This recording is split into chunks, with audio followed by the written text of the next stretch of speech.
mbokki Sénégal mbokki bitim réew te ñu am mbégte di leen yëgal suñu chaîne bi nga xam ne mooy People TV international lépp loo xam ne bu ngeen ko xam seen wàllum diine mooy xam actualité la moo xam li xew ci bitim réew la moo xam sport la lépp mu ci biir People TV international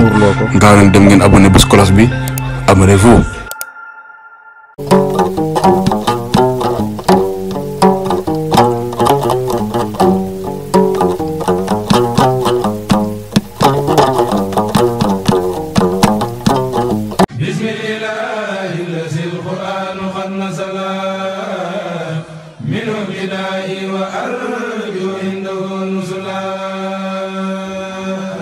ci kilifteefu sëriñ Muntaxa Mbàkke xalif général des mourides sëriñ Abol Baraka Mbàkke xalifa Cheikh Mouhamadoul Fadal Mbàkke te ndigalul El Hadji Mouhamadoul Basir ibnu Cheikh Mouhamadoul Fadal Mbàkke waa daaray soxna Moominatu Mbàkke bintu Cheikhul Xadim ci njiitul soxna Mam Awa Mbàkke ak mboolem jëwriñ yi mu seqal liggéey bi ak mboolem way juri dongo yi ñoo am mbégte di leen yëgal bisub alquranul karim ba ñu baaxoo at mu jot ca daara ja ngir xale ya mokkal alquranul karim di ca feeñal seen manoore di ca wane seeni jaloore bis booba nag ren jàpp nañu ko samedi ñaar fukki fan ak juróom benn ci weeru août 2023 ma ngay amee Touba Daaru Xudóos ca mbaarum liwaahul amdi juróom-ñeenti waxtu ci suba ca la ñuy tàmbali programme ba Qur'an yi ak mbooleem donga ya masa jaar ca daara ja ñi ngi koy yëgal njabootu xaadimu rasuul njabootu Cheikh Mouhamadoul Fadal Mbàkke Cheikh yoon wi bokki julit yi ak bokki taalibe yi xarit yi soppe yi dëkkandoo yi Ahmadou Bamba barke Cheikh Mouhamadoul Fadal na ngeen fan ko Qur'an dafay gindi réer te kum sàmm diineek ngorom duutu ruur te Qur'an a raw géej ko new sangu naan te ngay am dabal ñibbi duy say bagaan ca Qur'an la ñuy ngoy ba l'islam du booy ngor ak aada ak sun cosaan duñ ko ñaay Qur'anul karim tedd nga am raw na or te mu gën jëm ak àdduna ak li ci biir ko def alquran yóbbalam jëm ca buur sunnas Mustafa wéttalam doo nga wóor ko def alquran ab dundam dootu xiif te doo ñàkk doo rafle noonu duñ la siif ko def alquran àndandoo dootu sooy fi dunya wa uxra xolam dootu gooy ko def alquran soppe say jëf du ñaaw te day jur pajuk aajo say bir du saaw murid dëgg day yóbbaloo alquran te saadix ya nag moo di seen kerkeraan na buur yàlla ful fan ya ndog bum nu gaar te barkeb quran boole way gëm yi aar la qualité fait la différence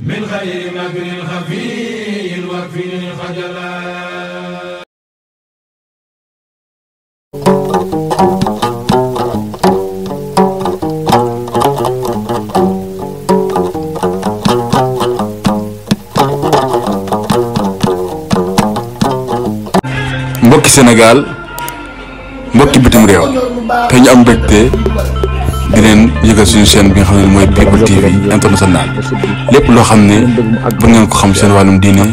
mooy xam actualité la moo xam li xew ci bitim réew la moo xam sport la lépp mu ci biir People TV international gaaw leen dem ngeen abonné bés cloche bi abonnez-vous.